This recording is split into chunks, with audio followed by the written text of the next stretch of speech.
Le Real Madrid prévoit quelque chose de grand pour le mercato estival 2024. On voit tout ça dans cette vidéo. Salut à tous les gars, c'est Azial. Aujourd'hui, on se retrouve pour une nouvelle vidéo.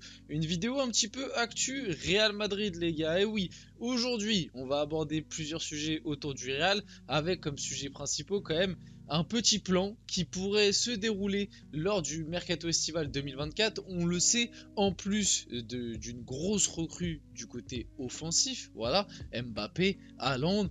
On verra ce qui va se passer à l'avenir du côté du Real Madrid. On sait quand même que ça va se diriger vers l'un des deux. En tout cas, ça va essayer un maximum. Mais il y a aussi des infos qui commencent de plus en plus à sortir, qui commencent de plus en plus à prendre de l'ampleur. Alphonso Davies, Rich James. Et on sait que le Real Madrid, cet été, pour le Mercato 2024, va se concentrer sur une paire de latéraux. Et ça pourrait bien être Alphonso Davies et Rich James. Donc, comme sujet principal de cette vidéo, bien évidemment, on va parler du recrutement des deux. Est-ce que c'est possible? Si ça se fait, est-ce que c'est des bons coups du côté du Real?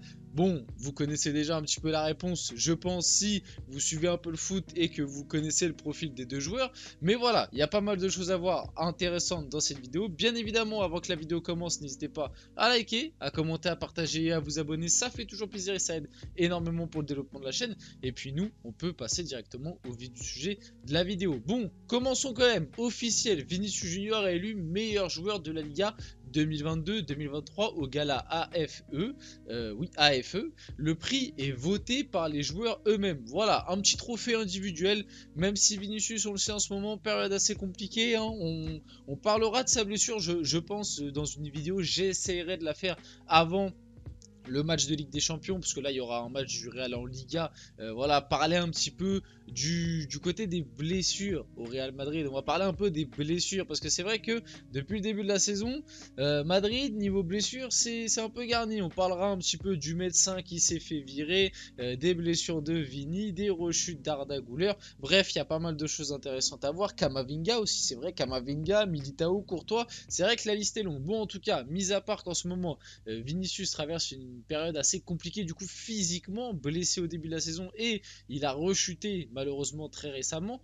Voilà, il a reçu son petit trophée meilleur joueur de la Liga sur la saison dernière, franchement mérité. Là comme ça, bon, tu peux dire peut-être que le Barça a remporté le titre, peut-être que c'était plus un joueur du Barça, mais c'est vrai que individuellement parlant, est-ce qu'il y a un joueur du Barça l'année dernière qui est vraiment sorti du lot? Là comme ça me revient pas, alors que Vinicius lui a vraiment, je trouve, marqué les esprits.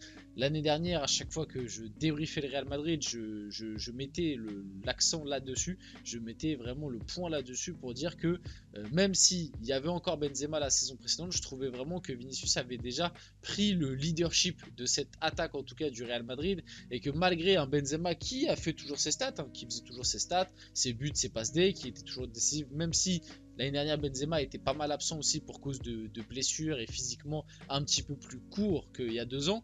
Voilà, je trouvais que Vinicius avait déjà repris un petit peu le leadership offensif côté Madrid l'année dernière.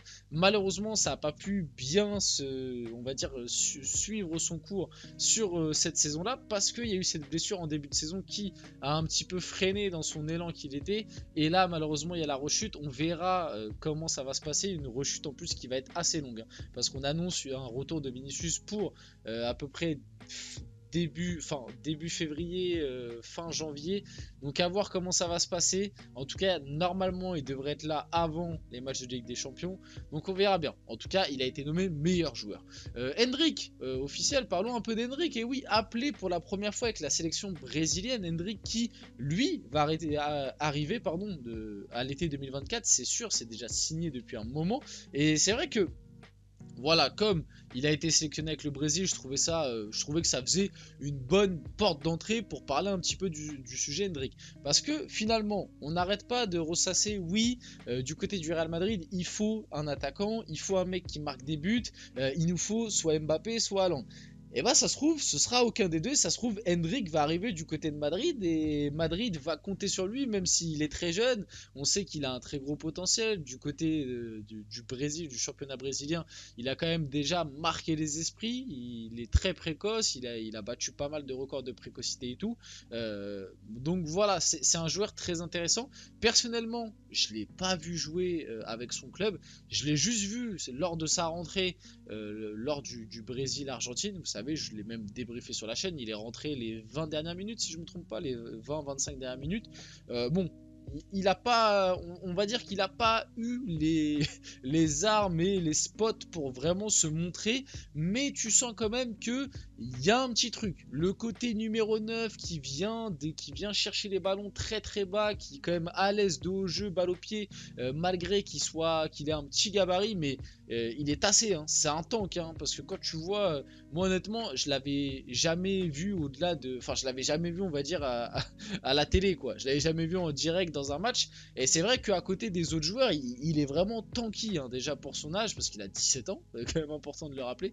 Il est vraiment bien tanké, grosse cuisse, gros gabarit déjà, bien, j'ai même pas envie de dire, je sais pas, est bien musclé, bien tassé, limite un petit peu, j'extrapole peut-être, mais un peu comme Hulk, vous voyez, un peu dans le style bien tanké, petit, mais voilà, tu sens qu'à l'épaule, tu vas pas le bouger.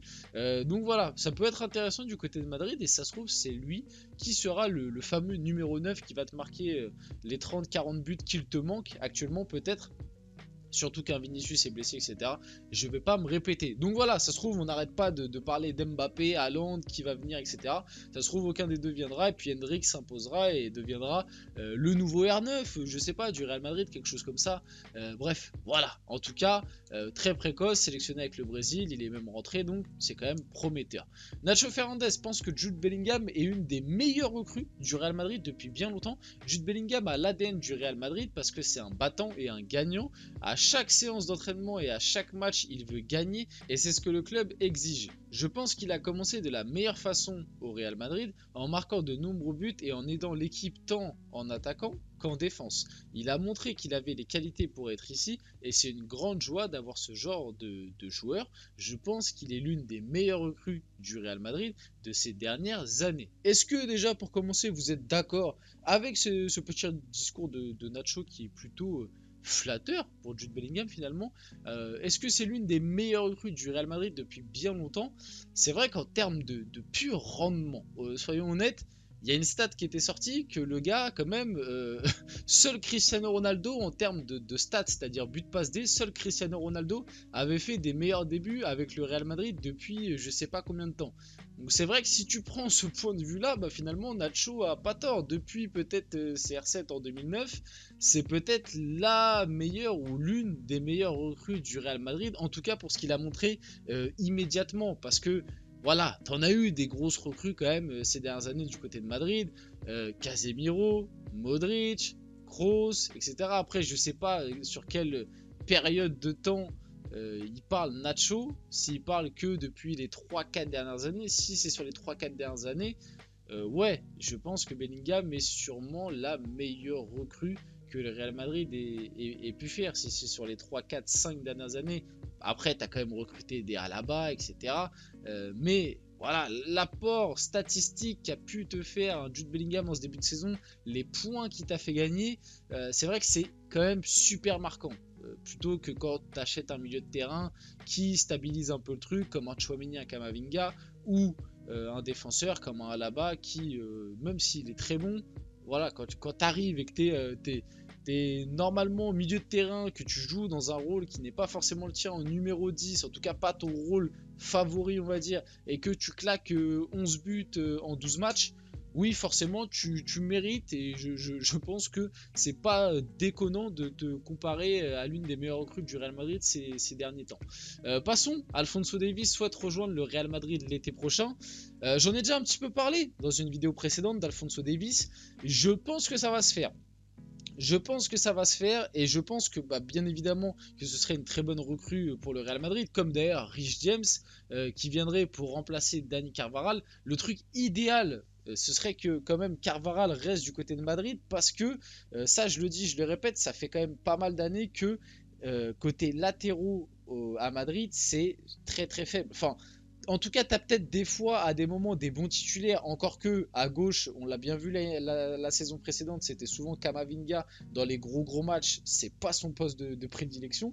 Parce que tu avais un Ferland Mendy qui soit était blessé, soit était un peu en méforme, ou revenait de blessure. Et que tu n'avais pas forcément d'autres alternatives. Tu as Alaba qui peut dépanner et tout, mais on sait qu'il préfère central maintenant.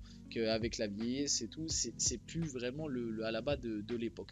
Donc oui, côté Madrid, les latéraux, c'est quand même, je trouve, avec sûrement le numéro 9, c'est vraiment les postes qu'il faut privilégier. Aller chercher Rhys James et Alphonso Davies sur le papier, c'est excellent. Limite, j'ai envie de te dire, tu peux pas faire mieux parce que c'est sûrement les deux meilleurs à leur poste ou ils font partie des deux meilleurs pour le futur. Alphonso Davies, honnêtement, en latéral gauche, là, il y a Grimaldo dans ce début de saison qui est excellent. Mais en termes de référence sur plusieurs années, plus le côté très jeune encore, parce qu'Alphonso Davies, il a quoi? Il a 22 ans, quelque chose comme ça. Donc il est encore super jeune et tu as l'impression qu'il est déjà là depuis des années.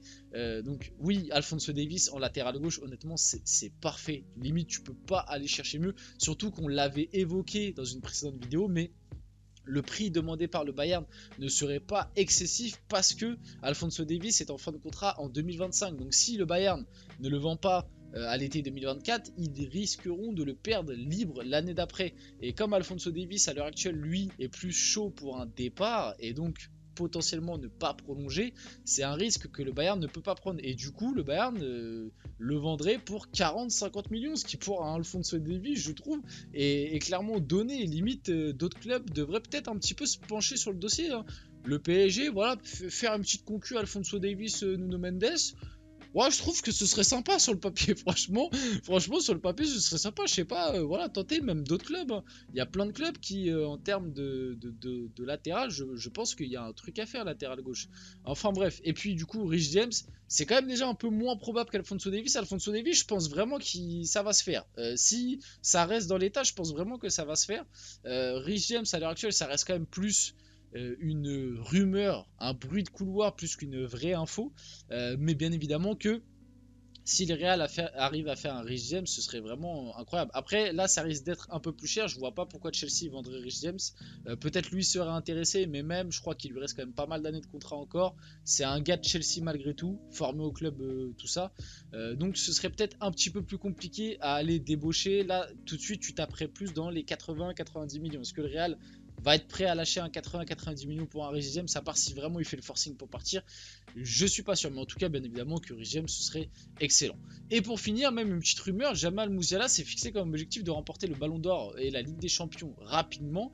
En gros, il estime que le Bayern à l'heure actuelle c'est compliqué et que les clubs où il pourrait réaliser ça, ce serait le Real Madrid et Manchester City. On pourrait même avoir un Jamal Musiala du côté du Real Madrid ou potentiellement de Manchester City d'ici l'été prochain. En tout cas, on arrive sur la fin de cette vidéo. J'espère que la vidéo vous a plu. Si c'est le cas, n'hésitez pas à la liker, à commenter, à partager et à vous abonner. Les gars, c'était Azial et on se retrouve très rapidement pour une prochaine vidéo.